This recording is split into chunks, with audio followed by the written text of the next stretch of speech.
বাংলাদেশে বিদ্যুৎ ও অবকাঠামো সহ বিভিন্ন খাতে বিনিয়োগে চীনা ব্যবসায়ীদের আহ্বান জানিয়েছেন প্রধানমন্ত্রী শেখ হাসিনা। বেইজিংয়ে বাণিজ্য ও বিনিয়োগ সম্মেলনে অংশ নিয়ে তিনি জানান, চীনের সঙ্গে রপ্তানি বাণিজ্য আরও বাড়াতে চায় বাংলাদেশ।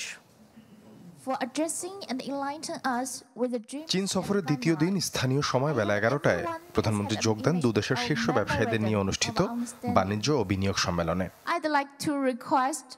বক্তব্যে প্রধানমন্ত্রী জানান, নানামুখী উদ্যোগে বিনিয়োগের আকর্ষণীয় গন্তব্য এখন Bangladesh.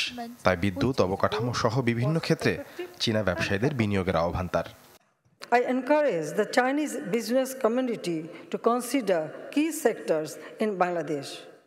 We welcome investments in our infrastructure, energy, renewable energy, and logistics sectors.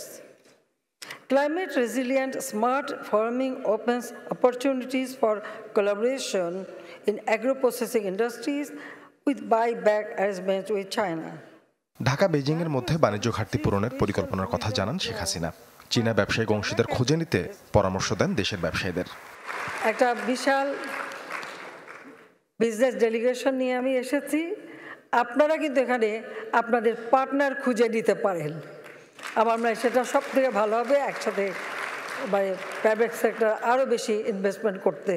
কাজে আমি যারা এসছেন তারা কিন্তু এই কাজটাই করবে, সেটা আমি চাই।